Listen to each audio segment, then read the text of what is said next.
Nós vamos estudar do livro Pensamento de Emmanuel, a lição de número 37, Remorsos.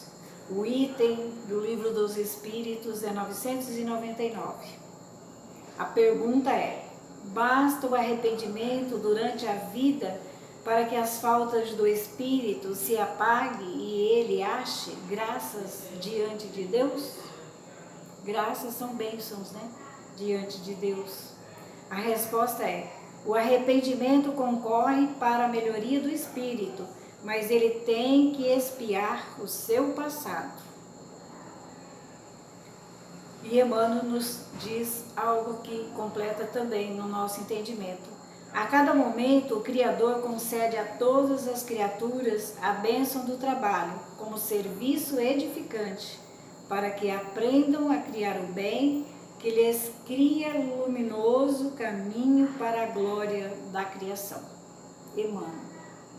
E ele continua dizendo: quem expõe oralmente ou por escrito sobre espiritismo deve argumentar sempre com lógica e clareza, que nele não encontrará o homem prerrogativas, que significa privilégios, direitos e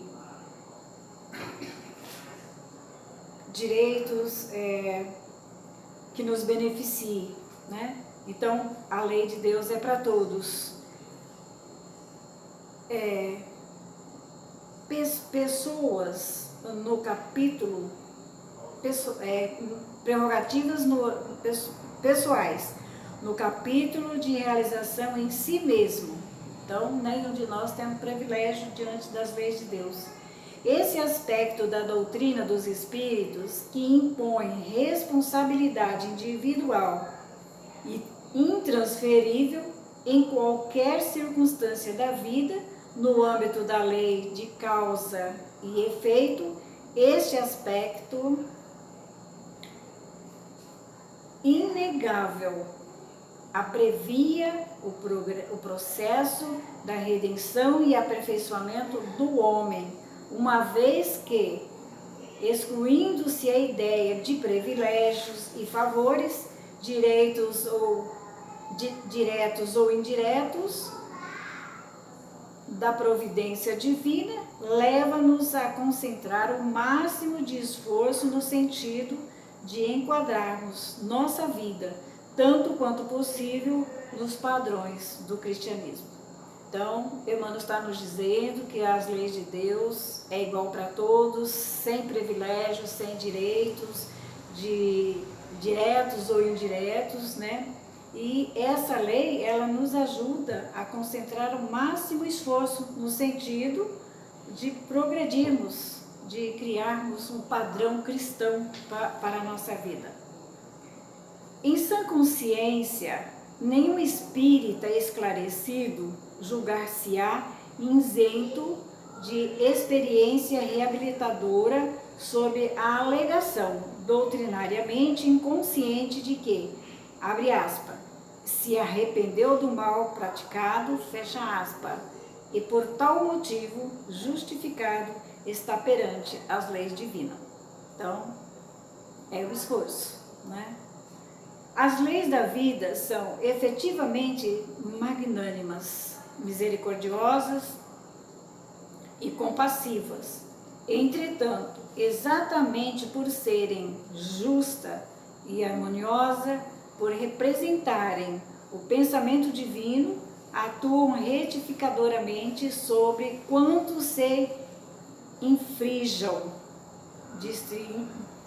destruindo dessa maneira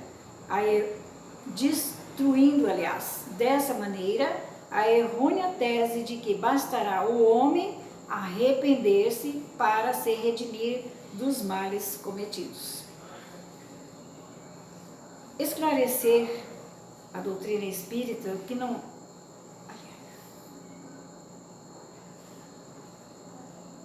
Esclarece a doutrina espírita que não basta o arrependimento se ele não se faz acompanhar, nesta ou noutra existência, da correspondente e inevitável reparação. Então, quando erramos ou em uma ou em outra existência, temos que reparar os danos, né, que fizemos diante da lei de Deus. A bondade do Pai está em toda parte. Contudo, por mais estranho pareça, colhe sempre o homem aquilo que semeia. Com o entendimento aclarado pelo Espiritismo, ninguém poderá, quando assediado pelo remorso, afustigar-lhe o mundo consciencial. Confiar-se-á ao desânimo, à lamentação, à revolta, como se a revolta, lamentação e desânimo solvessem dívidas, equacionassem problemas e isentassem-nos de responsabilidade. Se é verdade que o mal, veja o que Emmanuel nos traz aqui, né? É interessante. Se é verdade que o mal praticado vem a cavalo e o remorso na garupa, o que vale dizer que esse acompanha sempre aquele, como a sombra é inseparável do corpo. Verdade é também que a luz do Espiritismo deve o remorso ter função. A luz do Espiritismo nos aclara que o remorso deve ter função restauradora do equilíbrio, sob pena de atirarmos aos abismos da alucinação. Então, a necessidade de não nos deixarmos, né, ir para momentos sombrios, porque nos levará a graves problemas, né? Todo remorso, ao invés de anular-nos o espírito de reação, transforma-nos em seres apáticos, incapazes, vencidos, deve converter-se com vista ao reerguimento em deliberado propósito de regeneração, aguardando todos nós a certeza de que, na expressão de André Luiz, o nosso erro de hoje não foi o primeiro e nem será o último. Aí eles nos também convidam a refletir dizendo, evidentemente, ninguém deverá interpretar o pensamento elevado e do querido instrutor por incentivo à repetição indefinida das mesmas faltas, mas como reconhecimento carinhoso e real das fraquezas humanas, as quais nos levam sempre a fazer o mal que não queremos e não fazer o bem que desejamos, segundo o conceito de Paulo de Tarso. O amor de Deus funciona sempre para construir e salvar, nunca para destruir e perder. Aquele que persistir no propósito de renovação espiritual jamais será dominado pelo sofrimento, pelo remorso. Empregará sempre suas melhores energias no sentido de reabilitar-se pela reparação da falta cometida, soerguer-se para a luz imortal. A calma e a coragem no sofrimento, aliado à fé e à oração, ao amor e ao trabalho, são elementos de reerguimento e progresso. As melhores e mais proveitosas lições da vida não se encontram, como parece, nos livros, mas na experiência sentida pela própria criatura. Um apólogo, uma história, podem de fato significar um sinal de alerta em nossos caminhos. A experiência vivida funciona por cadinho purificador da alma, concitando-nos vigorosamente a tomada de melhores rumos. O livro é sempre um grande e maravilhoso amigo da humanidade. Convenha-se, no entanto, que ele apenas informa. A leitura, por conseguinte, é simples notícia. A experiência pessoal corrige, educa, sendo uma vivência e não simples informações, prepara-nos para cometimentos maiores do sentido de obtenção de valores definitivos para o Espírito eterno. E ele dá um exemplo aqui, Emmanuel, nos dizendo: o obstetra, o ginecologista, podem dar deslumbrante aula ante um grupo de estudantes de medicina, pondo-os extasiados em torno do delicado e sublime tema, maternidade, aos quais transmitirão com proficiência o resultado de seus estudos e observações. Contudo, somente a sensibilidade feminina que sofreu o transe da maternidade dolorosa e sacrificial pode sentir e viver o divino mistério de sua alegria. E diz mais Emmanuel: o remorso aflitivo que resulta do arrependimento sincero deve ser substituído pela reflexão, pela coragem moral da expiação de nossos erros.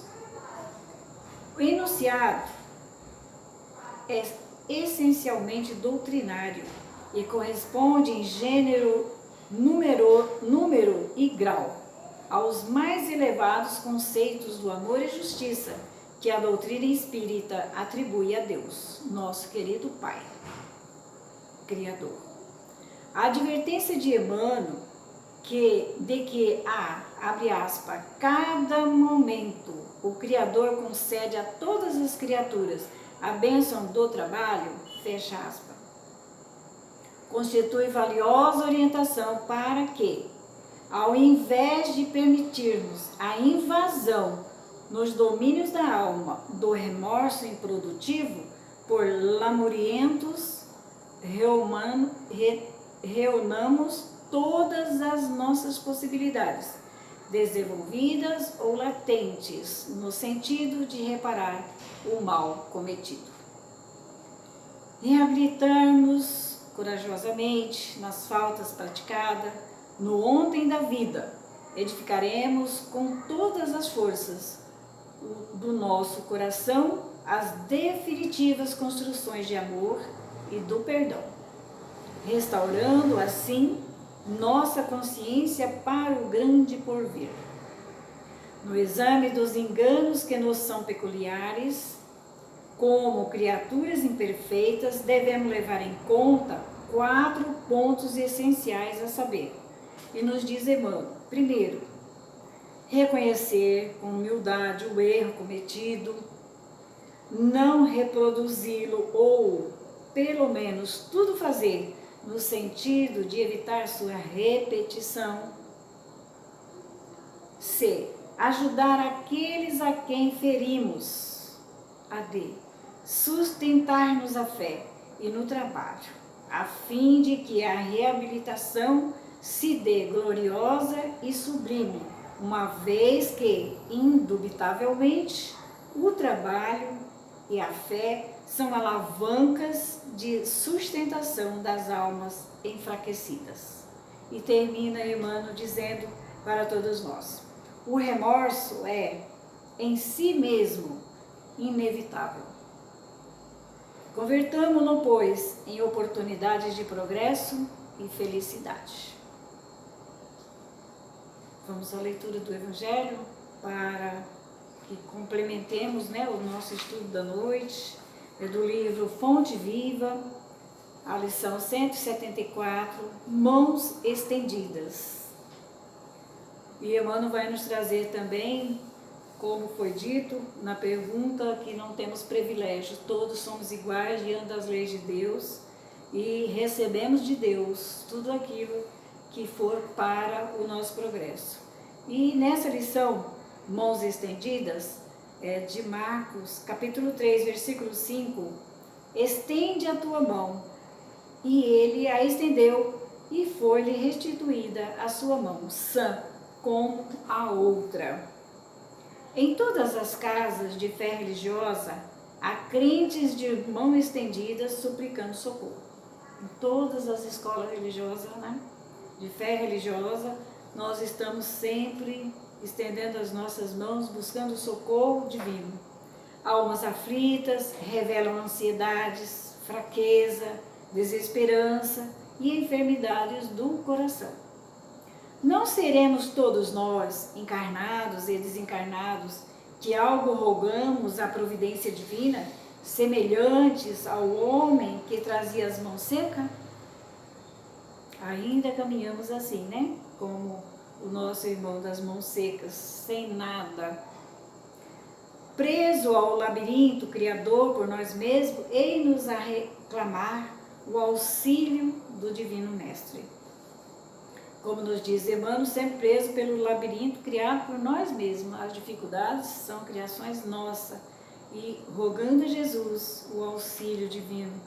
Entretanto, convém ponderar a nossa atitude. É justo pedir e ninguém poderá cercear, quer nos dizer, limitar quaisquer manifestação da humildade, do arrependimento e da intercessão. Então, quando fizermos os nossos pedidos, não vamos limitar a nossa humildade, vamos pedir com todo o amor, né? Mas com toda humildade a Jesus que nos ajude. Mas é indispensável examinar o modo de receber.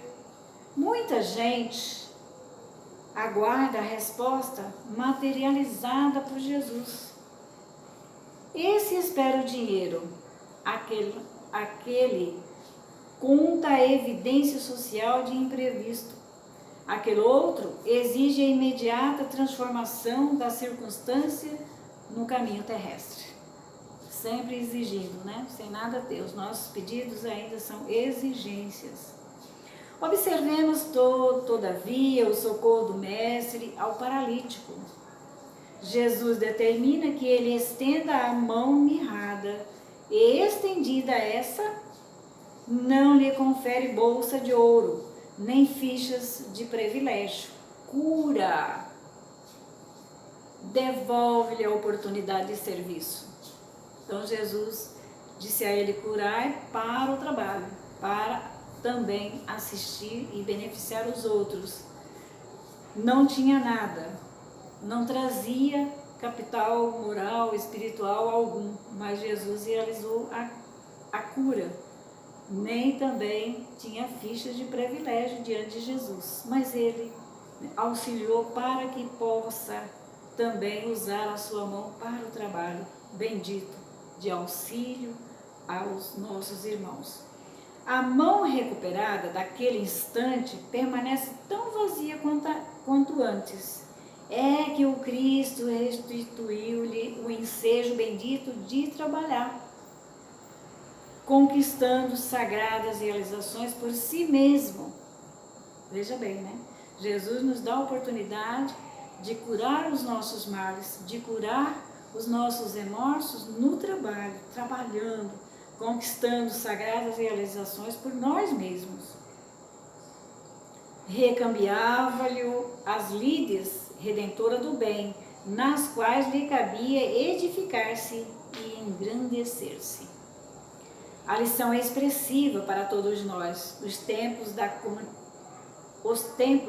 da comunidade cristã.